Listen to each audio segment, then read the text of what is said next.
WNST, Towson, in escapist mode, but I certainly been away a little bit. If you follow me out on Facebook or Twitter or anywhere out on social media, you know, I was out in Yellowstone Park sort of avoiding the Orioles and even avoiding the Ravens, which I managed to do without missing a game, but I missed a couple of fights in Indianapolis. But Alan McCallum is here now, and somehow I have errantly, and I must admit errantly, Alan, over the last couple of weeks, we haven't talked really since the mayhem broke out. And I know they've lost a lot of ball games when I was away.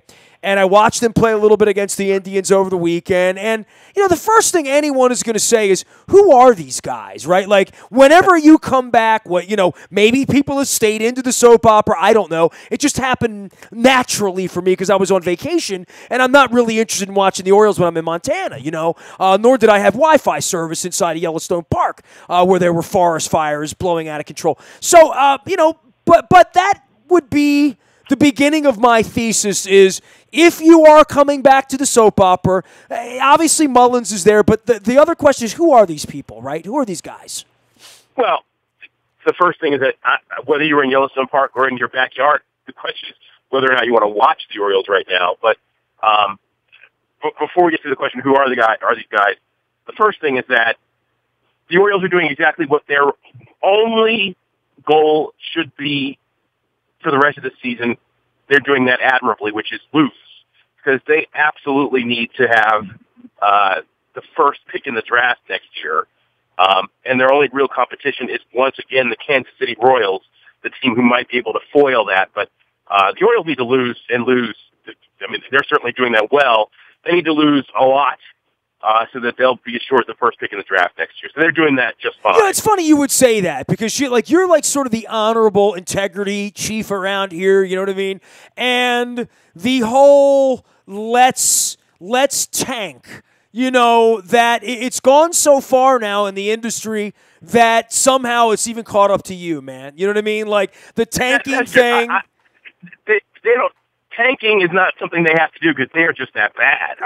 There's no doubt. But I mean, it's like I pointed out on Twitter on Sunday, when you bring one minor league pitcher in to face the Cleveland Indians after another minor league pitcher, and it's 8-0 in the fourth inning, I wouldn't say they're tanking, but I would say that they'd like to see Yefry Ramirez sort of be a little better than not making a play at first base or not getting a call, really, and then just sort of melting down a la name any other pitcher in Orioles history who didn't make it, 80 starts and had an ERA of 5 with all of that ceiling and stuff and all of that nonsense that every fifth day they give the ball to somebody who's pretty much overwhelmed most of the time. And we're going to see a lot of that. And I don't know how much of my time I want to put into it the next 8 weeks. Obviously, we do this professionally here, but they don't even do it professionally at this point. It's... Well, next, I mean, look, one of the reasons they're bringing in minor league pitchers after minor league pitchers is because they've traded away most of their major league talent. I mean, almost all of their bullpen major league talent is either traded away or hurt. And it was nice to see Alex Cobb look the part, but I mean, we haven't seen a whole lot of that around here, right? Cobb for the last month or so has been pretty good, but no, he certainly took certainly 3 or 4 months too late for that to be the case. Look, I mean, you're asking who these guys are. Well, they are either what was left of the roster or what they've picked up since the mass trades before the trade deadline took place. So, I mean, in terms of major league talent, you got back VR, and frankly, that's pretty much it. They brought up Cedric Mullins, who I think everybody has known about and was waiting to see. Well, I guess that's one of the things we're saying now. Like, why watch? Well, okay, I mean, give me a reason to watch with a player that I'm going to be watching at the end of next year for sure. Not some quad A, Flaherty, whatever the next thing is going to be that they're going to be doing here. Give me somebody to watch. And I guess in the case of Mullins, there's that. And then there's the case of Chris Davis, who looks like he's injured, and he's still out there batting $1.50, In the middle of the lineup. Every night. So you've got Mullins, who has performed exactly the way you would have hoped. But, as we've seen on many an occasion, this is the first, week and a half of his major league career, the league is throwing him fastballs and other pitches that are relatively hittable to see how he reacts to them. That this is not the test. The test will be when they start throwing him breaking stuff, off-speed stuff, shifting, right, to see how he reacts to that, and that will be the first real phase of whether he's a player or not. But I've certainly seen guys come up and not be able to hit the stuff they throw you initially. So hey, more power to them. You expect to see VR here next year. One of the reasons they got him was because he's under control for a period of time. Beyond that, he certainly.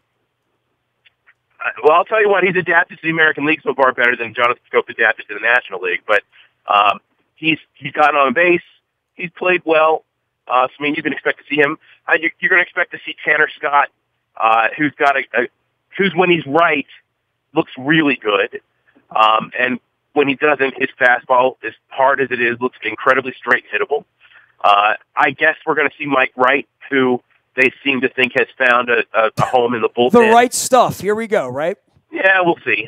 He's certainly been better than we saw the last couple of years out of the bullpen. Well, if your bar is 5 out of the bullpen, fine. You'll give you that. If that's where you are, if that's a major league pitcher, then fine. I really don't know what they're going to salvage out of all of this, to be honest with you. And, and I don't want to interrupt you, but I guess the biggest thing on my mind is how much of this wrecks Bundy or how much of this wrecks Mancini, how much of this is good or bad for Mullins, where is Adam? I guess these are all individual questions, along the watch for any of these young players. But I really do wonder what's going to become of all of this, because to me there's sort of no clear strategy as to what exactly is going on here, other than if you ask Duquette, we're going to give some guys some at-bats and see what we have in the arms. And it feels to me like he's still gone 6 weeks from now. Just because there's no Machado to deal this week, and apparently Jones is taking all the bloom off of whatever drama might be about him leaving or not leaving. Adam, I believe you, dude. You're not going anywhere. You don't have to tweet anymore. I get it. You're not going anywhere. You're going to stay here and play this dog out the next 6 weeks. And whatever your reasons are, God bless you. That's all I can say to Adam Jones. And I'll be writing him a dear Adam Jones letter a little bit. But, I do wonder about the toxicology of all of this, and seeing Buck and seeing this kid Ramirez, who probably isn't ever going to be good enough out there doing this, and your mantra of just make sure we lose a lot over the next 6 weeks. And then there's what are they really trying to do? And, hey, how you doing next week? You want to go down to Bowie and watch them play, Alan? I'm certainly considering that. Well, all right. First thing, I certainly hope Duquette's gone at the end of 6 weeks, but I guess we'll have to see. I'll get to that.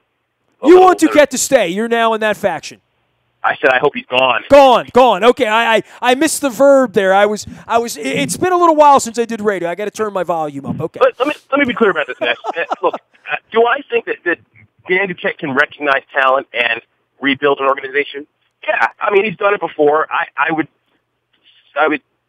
venture to say he hasn't lost so much that he's incapable of doing that. But and look, I bang on him a lot, right? But there is a clear through story from when he first got here and had cachet to when no one was sure who was running the organization to right now when he seems to have the reins in his hands again.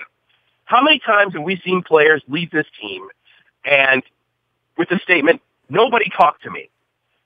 Starting with Mark Reynolds in 2012 and various players after that, right through to Jonathan Scope, who, upon being traded, said, nobody ever talked to me. Well, they let you know right when you come in the door, it's business, not family, right? You know what I mean? There's only one family sticking around, and it's not yours. Nestor, it's really uncanny. And when I go over there as a fan, as a media member, as someone who's loved the team, and whether they admit it or not, and I've written it in all these letters this summer, and I haven't talked to you about it, and I haven't talked a whole lot about the meltdown, quite frankly, but, how they've treated people is now coming back to roost. And this John Vitelin guy, and I learned how to pronounce his name, it's Vitelin, not Vitelin, is going to have to deal with all of this. But this really is about, they don't treat the players any better than they treat me or you or anybody else. It is what it is. You're here on a limited time offer. When you can do us some good, we'll smile at you and wave the right way and may compensate you fairly, may not.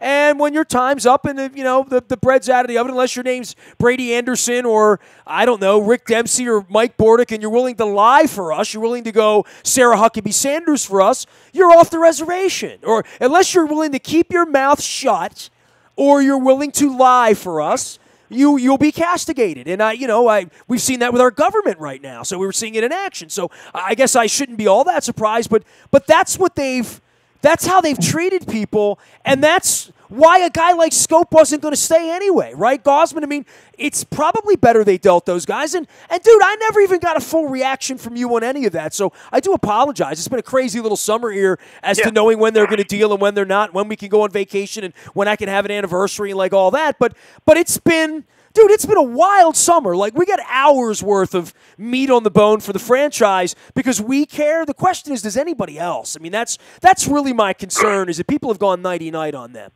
You think about the relationship with the Korean government that Duquette ended up with, where they basically cast the Orioles out after some of the doings early on. He never talks to anybody.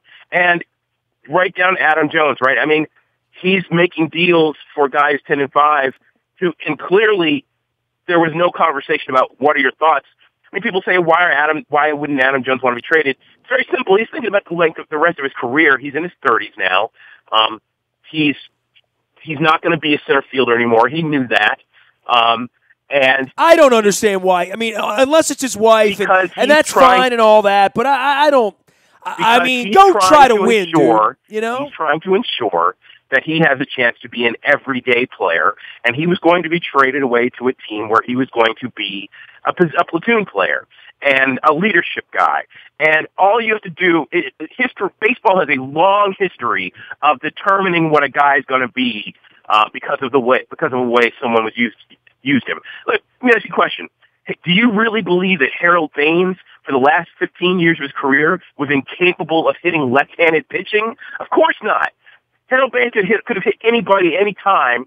Part of it was his knees, and the other part of it was that over time, people started seeing him as, he can only hit right-handed pitching. And baseball does that. And I think Adam Jones is smart enough to see that. And at this juncture in his career, as he's about to be moved to a corner, his numbers are probably going to be a little less than they have been, but still good enough to play every day. But I also think he's a guy that they feel like could go off a cliff because of bad habits in regard to the strike zone. I mean, that's a fact. And they're absolutely right about that. I mean, Mike Devereaux went off a cliff, and a million guys like him went off a cliff. Not just guys like him, but also guys like Chris Davis. It's not anything to do with one-dimensional. It's where you are in the life cycle of being a baseball player, that no one is going to bet on him. They may bet against him, but if he wants to go win, and maybe it was the Phillies, maybe there would have been another circumstance. It felt to me like he wasn't going to accept any circumstance. And I'm not debating any of this, Nestor. Yeah, I'm not debating that as a player that maybe he should move into one of those roles. All I can say is I hope it works out for him, right? I mean, I hope the Phillies aren't having a parade down Broad Street and him wondering the rest of his life what might have been. And I'm not saying the Phillies were the right choice or whatever, but it feels like it's been very demonstratively acrimonious, and it's going to be heading that way.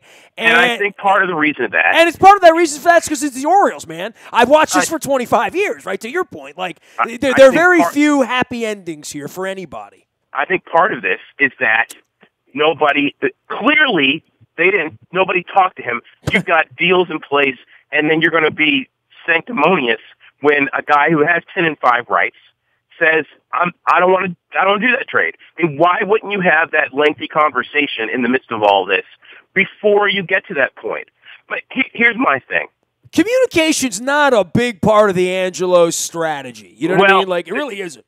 And I'm seeing that with the kids right now, too, because they've communicated everything except nothing. You know what I mean? They've communicated a lot of individual things, but there's nothing really being communicated here other than, we're going to suck for a while, but we swear to God we're talented and we know what we're doing. Buy in. No.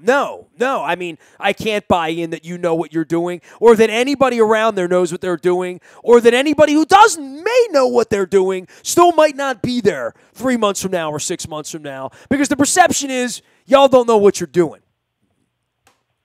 They're not going to be, if they don't figure out how to communicate, whether it's Duquette or the Angelos or whatever, this is not going to go well. So I do not believe that Dan Duquette is the person to do that. They traded Gosman and Scope and Machado because they had no other choice at the point they were in their history at that moment. But certainly, if you had been able to communicate with Machado and Scope, and I don't believe that necessarily Machado would have stayed anyway, and maybe Jonathan Scope wouldn't have, but at least if you'd had some communication about it, it's certainly easier to rebuild, a faster rebuild with two all-star type middle infielders, to young guys to anchor your rebuild than it is to be without them. But when they traded him, they absolutely needed to. I was in Atlanta on the Friday when Gosman made his first home start. I saw Nick Markakis. They were playing the Brewers, so I saw Scope.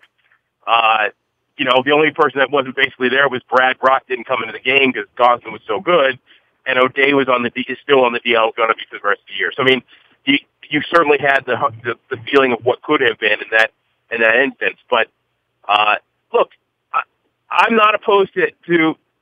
It makes no sense to me to be in a situation where you are going to call out Adam Jones in a negative way when he's done nothing wrong because you didn't do your due diligence to figure out where he was in it.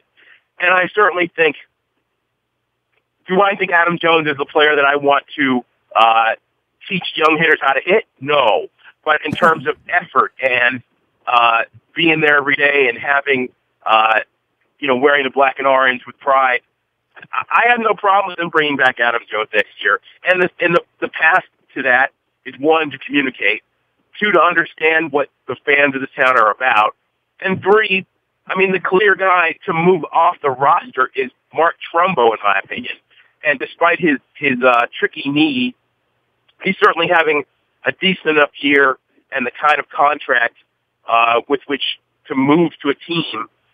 If a guy like Adam Duvall from the Cincinnati Reds, who is a horrible hitter for average and is being platooned right now, and a couple of the other guys can be moved, if you're willing to take on some of Trumbo's salary to move him, then that's a clear spot for a guy who's under contract next year, where you can put Adam Jones and still give the players that you're looking to come up an opportunity to play. In terms of your question of, is this going to hurt guys? Look, Cedric Mullins, young guys like Cedric Mullins who are looking for an opportunity to prove themselves, this is absolutely a moment for them to do that.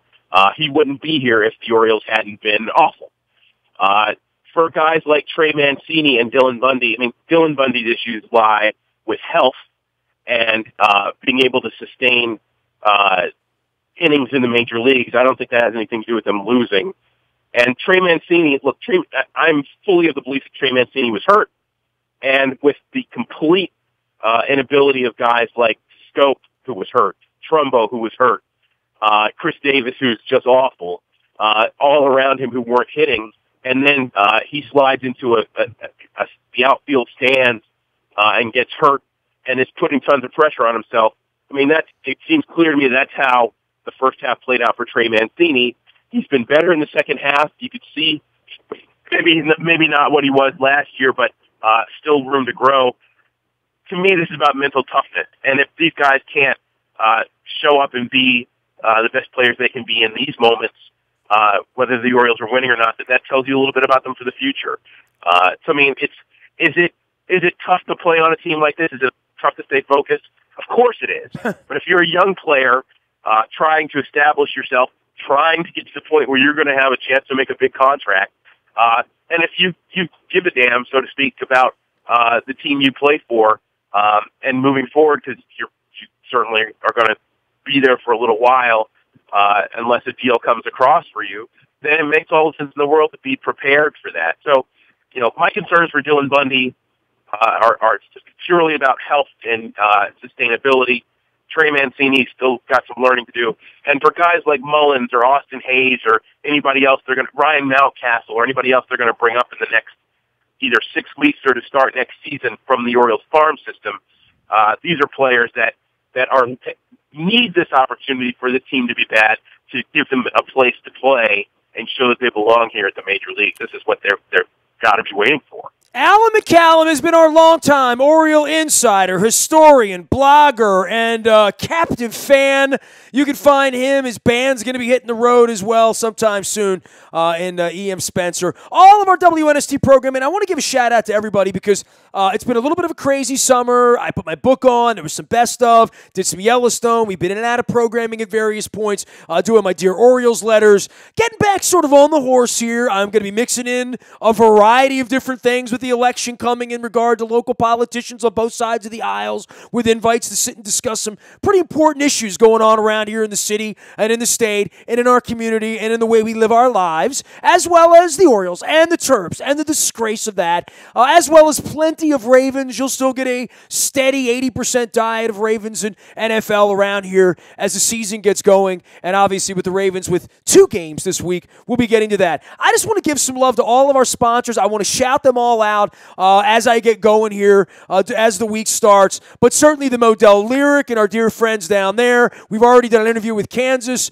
working on Steely Dan as well. Lots of stuff going on at the Modell Lyric. They are our partners. Keep a shout out for them and listen out for them as well. Sporticulture. We're going to have some flowers in the studio here beginning next week. Cord, a local dude that it just has these incredible NFL flowers that we're talking about at Sporticulture. You'll be hearing more about that as well. Charles Newsonoff and Sons, got to tell you, whether you're getting engaged or celebrating your 50th, that's my birthday or an anniversary, Charles Newsonoff and Sons is your place for jewelry, diamonds, watches, and gifts. Since 1923, come see him in Parkville at charlesnewsonoff.com. Sydney is out there with you. Royal Farms, real fresh, real fast. I'm drinking my, I got water in the coffee cup. I'm not going to lie to you. It's just H2O, just some ice in there to percolate me. Always freshly brewed, real fast, real fresh, real fast. And make sure you're using the ROFO rewards. Chicken Palooza's going on right now, and I'm picking up my shirt and my hat. So we'll have some Chicken Palooza hats and shirts this week, so y'all get some ROFO love heading into the end of the month. By the way, Chicken Palooza ends on the 31st. Cole Roofing, Billy Cole's going to be here this week. No doubt we're going to be discussing this kid with Maryland, so and all of the fallout of what happens when you're irresponsible and stupid as a university, and lives in the balance and the seriousness of it. I haven't said a word about it until now, but Bill Cole and I will be talking about that, I'm sure, as well as many others. We got too many sponsors to mention here. I was down at Al's Seafood in Essex the other night, picked up some shrimp for Shrimp and Grits. Awesome. It gave his wife Ricky a ride. Awesome. She was listening to country music. I didn't have to listen to it, which was awesome for me. I don't even know who the hell Low Cash is, but I don't listen to it. And also our friends at Pizza John's, where Luke was down there on Sunday having some pizza with his family. My wife and I went on Saturday night for a cheesesteak and a pizza to go, which was delicious. So shout out to our friends at Pizza John's in Essex. All right. I'll get to everyone else in the buyatoyota.com audio vault, where my book is, if you want to go listen to it or read it, as well as our friends at Planet Fitness and the Maryland Jockey Club, sponsoring our morning newspaper that comes to you each and every morning at 7 a.m. All right, Alan, I got to do more plugs around here. I want to make sure all my sponsors get love. We're going into, can you believe it is our 21st August here together at WN? It's incredible, isn't it, right? It's been a long time. I've gotten very gray hair and a few more pounds than I started off with. Dude, I'm on the mirror. I go in the mirror now. I don't even know who this guy is, and I've been too lazy today to shave. This is the grossest my beard has been since my wife got cancer the first time. So that was like 4.5 years ago. I grew, sort of as manly a man beard as I'm going to grow, and this is I'm going to get rid of it, but it's really silver. You didn't have a hockey playoff beard? No. Because look, man, I'm going to get in on it. It's too gray. I mean, it's not attractive. You know what I mean? As I said to my wife, every time like Clooney comes on TV or like Brad Pitt, I always say to her, he's some good-looking guy. I'll just say to her, You know, they compare me to Clooney. You know what I mean? Yeah. What's he got that I don't have? But, and she's like, he's got silver hair. You want me to run down the list for you? you? No, but he's got silver hair. You know what I mean? So I guess that's the point, so. My goatee and my eyebrows are primarily gray at this point, so, but I just can't bring myself to be the product guy. Alan, I'm going to tell you what I was once told by a very, very proud African-American man who had an overall silver kind of like Earl Campbell. Do you ever read the book The K or The Key, C-A-Y? The person on the cover, just this incredibly, silver and very dark skin. And I saw him and I noted, I said, you wear that silver beard so well. And you know what he said to me? So I was at the Blue Moon Cafe. It's about 10 years ago, before I had the silver totally coming in. And I said to my wife, if my silver comes in and I look as good as that guy, it's all cool, And he said, that's just wisdom coming in there, my man. That's wisdom. And I thought to myself, I'm going to use that when I've got the silver. So there, I just used it on you. But, dude, we're getting old. Peter's getting old when it comes to the Orioles going into this black hole, literally, right, as to what this is going to be. And on the backside of all the excitement of 15 new players and sort of the shock, like the shock and the horror of the Scope Machado thing, which I don't think you and I have really discussed because it happened at such a weird time in my vacation and where I was and football and what I wanted to do that I thought, well, we can talk about that later, but that was a shocking period of time, right? I mean, you still stand back and see Scope running around in Milwaukee and Gosman and Atlanta and say, at least they did that. So for that, I will applaud it. But I was also here when Sid Thrift did that. So, I can't applaud it so much. And as I've tried to point out to everyone with this we got to tear it down, we got to rebuild. No, you don't. You only have to do this and burn the place down when the structure of the house has been so torched that you have to build a whole new house because you did not take care of the house you had. And that's really the shame of it, is that some people still have given these people the benefit of the doubt as though you must do this as a Major League Baseball franchise. And one that has pilfered $1 billion out of the industry over the last 10 years in free money to have to burn the place down. It's a effing disgrace. It really is, Alan. It's disgraceful that the next 3 to 5 years they're going to languish with 63 wins and talk about one day being the Astros. They're going to do that, and that's going to make me vomit. It really is. I will say again that, being savvy is a key point of all of this. And again, do I believe that Manny Machado was hell-bent on being an Oriole? No, I don't. And I think that he was always going to test free agency. That said, they had an opportunity to try and sign him.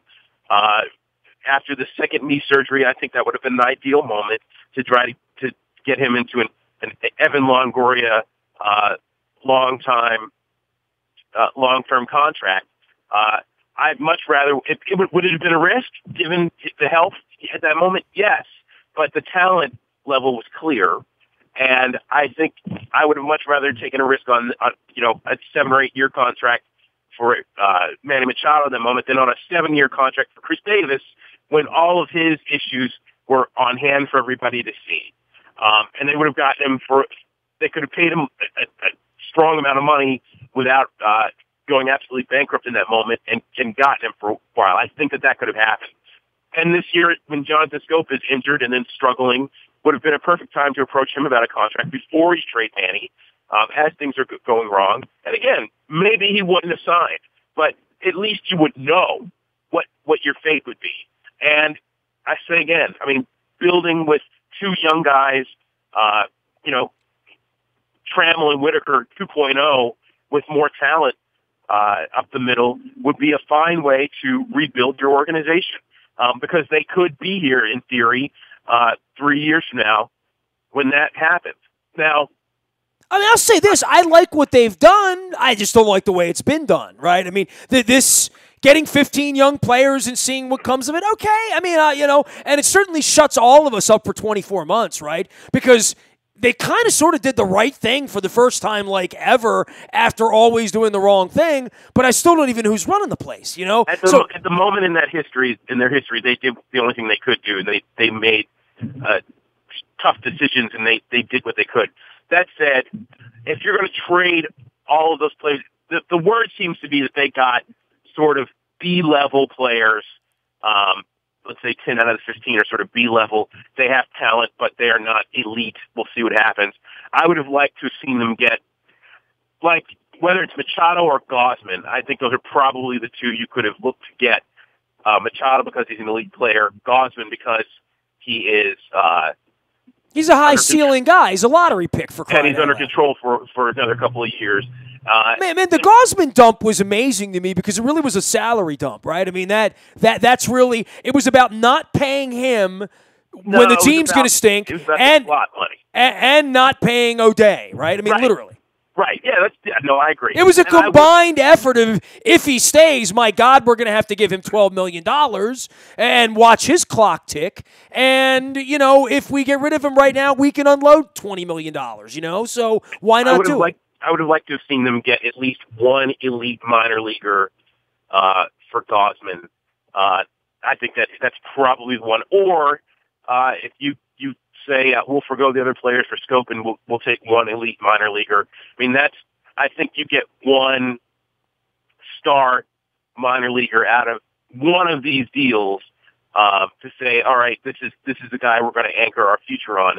And right now the Orioles don't have that. Duquette has always loved the fringe player. You know what I mean? Like he loves the Travis Snyders. You know what I mean? He's always loved the quad A guy who's going to turn into, I don't know, Wei-Yin Chen, turn into Miguel Gonzalez, turn into somebody that is a serviceable, not a star player, but taking someone that's a nobody and making him a 250 major league player. Like the Steve Pierce types, Like, and I don't know, do you need those guys to win? Sure, but you got to have home run hitters, and I don't even mean that in home run hitters. I mean, you have to have elite players. You have to have star players and baseline, five-tool ball players. You have to have three pitchers that you can go to war with every night. And, and I think allowing him to trade for mabies, I don't know. I don't know where his ceiling would be, They had to get an infusion of young guys and talent and find the minor league system. I understand that. And maybe the argument will be, hey, we're going to use this slot money to find that elite player, whether it be Victor Mesa or somebody else. And that again remains to be seen. So maybe that. Yeah, they've talked so much about that kid. That kind of kid has never signed with the Orioles ever. Not in our friendship, dude. You and I have known each other since 1995. Tell me the time the Orioles won any international player, any bidding war ever with anyone, any other team that any other. You never play it. But my point, they've never won a bidding war ever. With anybody other than Jeff Conine and David Segui and B.J. Surhoff, and you know what I mean? They've never won a bidding war because they don't play in that arena. I mean, they've never in that time. Well, then how are they going to get the best player out of Cuba if somebody else wants them more? Well, I mean, right now they have more slot. They have, I think, more slot money than I think one other team. So I mean, that certainly creates that opportunity with that. But in the big picture, if you think you're going to be a guy that's going to sign a $120 million deal, you're going to go play where you want to play.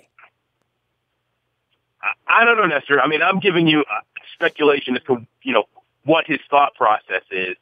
And I'm giving that with the knowledge that he may not be the guy that ultimately makes these decisions after 6 weeks from now. But, look, it's again, I understand, hey, we need to trade these players.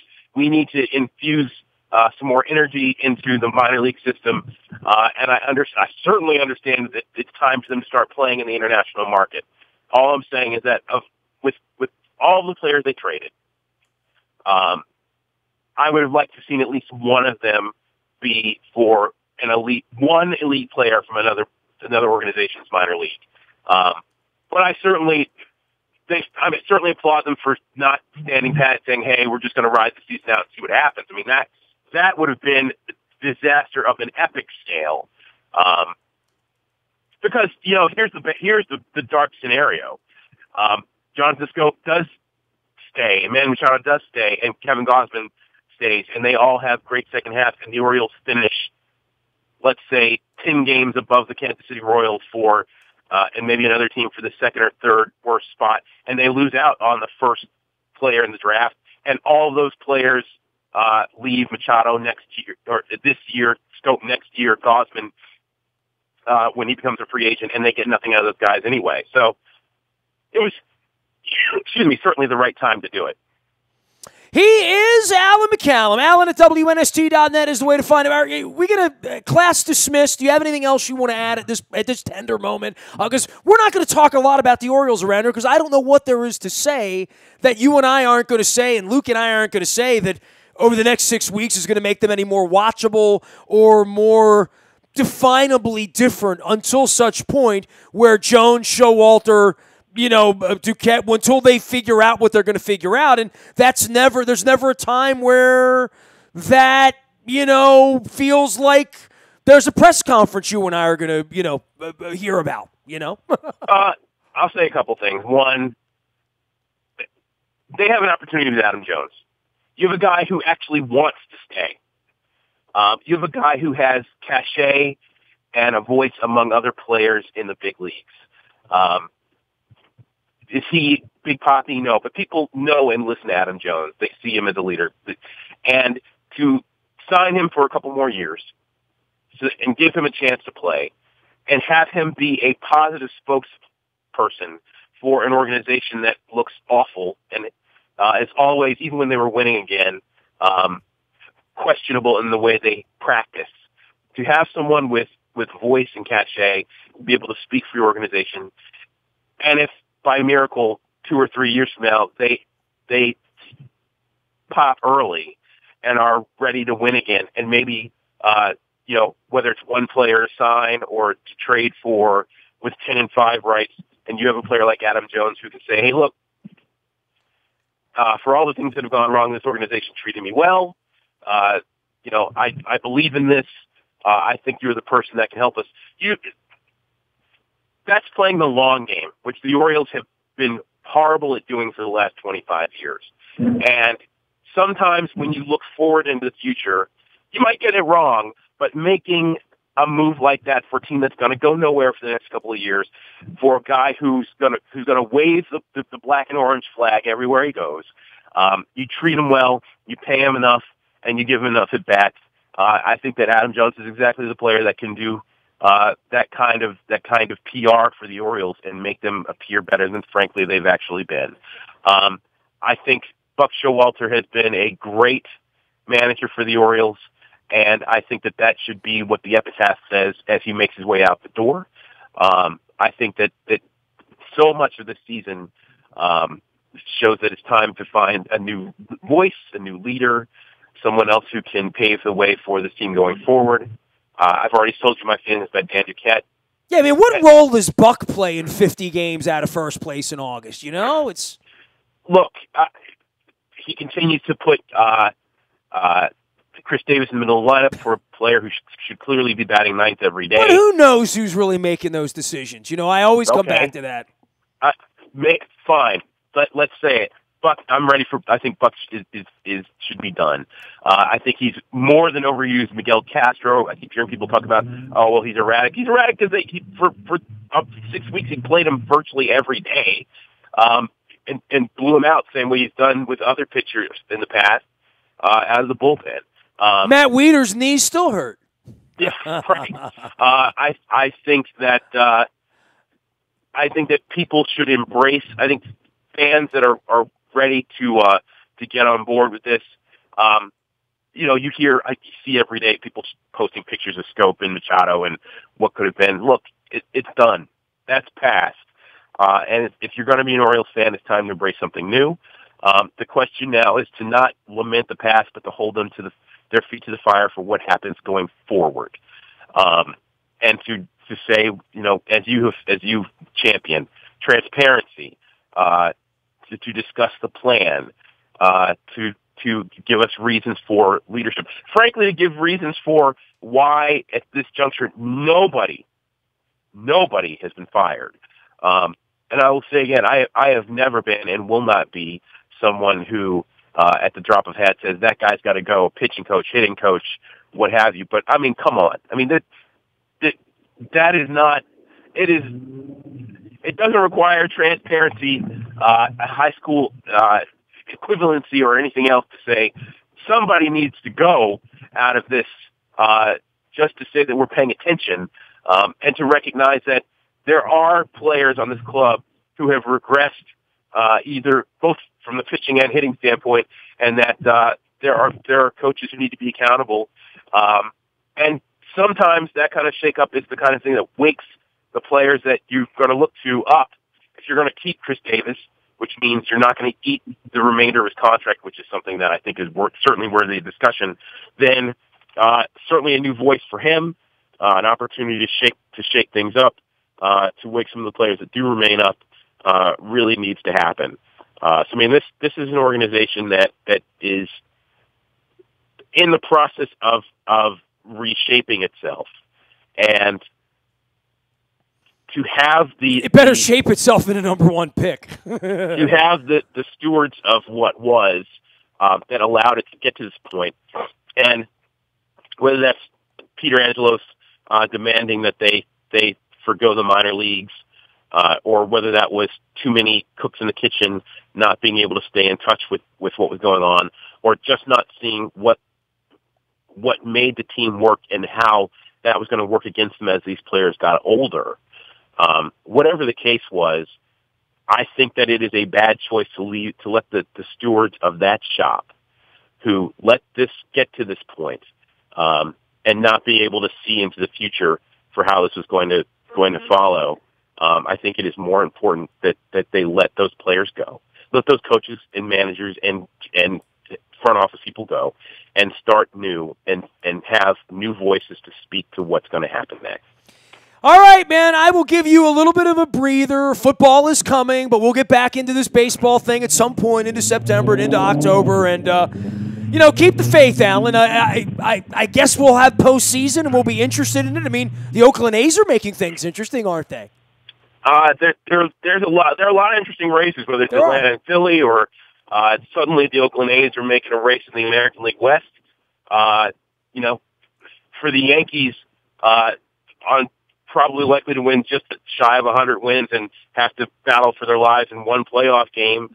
There's certainly a lot of interesting things going on in baseball. If you're a baseball fan, it's certainly worth staying on top of what's all in on the A's to beat the snot out of the Yankees. Hey, man, maybe you and I can both bust up for that one. What do you think, man? That all in one night, A's Yankees. Come on, man. How about Houston? How about Houston Yankees? Because Houston is looking more and more like a wild card team all the time. They already won. I can't get behind them. The A's were the first team I ever hated. You knew that from the early 70s. So, I did know that, for me to wear some crazy yellow spandex Sal Bando, Joe Rudy thing, Raleigh Fingers throwback, that would be a little weird, but I would look good in it. I mean, it's a good color. It's also Kelly green and gold, which is my Dundalk High School color. So I'm rooting for the A's to win the American League West, so I will root for them upon that. I could wear my Dundalk High wrestling jacket, and it would look like an Oakland A's jacket. I'm going to do that. Sounds good. Let each fellow join our chorus. You don't know that when you didn't go to Dundalk. Milford Mill. What do you know from the West Side? Alan, take care, man. We'll go to a baseball game. Let's do Bowie, man. A couple Sundays from now. Come on. Go with me, man. We will discuss. All right. It's on the table to go to Bowie. I'm trying to talk Luke Jones into going to Bowie with me as well. Maybe we can get a bus to Bowie on a Sunday. Let's do it. Nasty at WNST.net, the way to find me. Big thanks to all of our sponsors. I want to shout them all out here for just a second. King Discount Liquors, lottery beer, booze, and the best commercials in Baltimore as well. Get on out to Rosedale and give the King a ring, as well as our friends at Freedmont Mortgage. Carl Delmont here, and of course, Pat Healy, the new coach of the Harrisburg. We're going to have Pat on later on in the week, talk some soccer with him him as well. And, of course, Freedmont Mortgage there for you as well, Freedmont.com, sponsoring all of our live events. Yes, we have live events coming up into the fall. We'll be swabbing for the Bone Marrow Registry. We'll be telling you more about that. I am out in the buyatoyota.com audio vault 24 hours a day from anywhere in the world on your mobile device by downloading the TuneIn radio app. We do come in crystal clear from anywhere in the world. The morning newspaper ships digitally to your email inbox free of charge each and every morning. It's all brought to you by Planet Fitness and PlanetFitness.com, where it's always $10 a month to get in the best shape of your life guarantee. Also brought to you by the Maryland Jockey Club and Laurel, where they're racing this weekend. The Maryland Millions coming closer and closer now as we get up on that. That's October the 20th down at Laurel. Of course, the sports book open down there, and the fantastically remodeled lounge. You'll dig it. Looks like Vegas down there. Get on down to Laurel and see the ponies here before the summer is through. Also, last but never least, breaking news happens first on the WNST text service. I don't think Adam Jones is getting dealt. I said that a lot earlier this year, but clearly he's not. But if he is, or if Mark Trumbo is, or anything happens with the Ravens, you get it first on the WNST text service. It's all brought to you by Coons Ford of Security Boulevard. Dennis Kalatzos will be here on Thursday, driving you home from 3 until 5. It is the SSV on WNST. 2 fake football games in 1 week, both on the road. What do we owe this pleasure? Tickets to the 4th preseason game next week.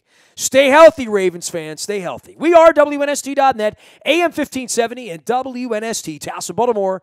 And we never stop talking Baltimore sports.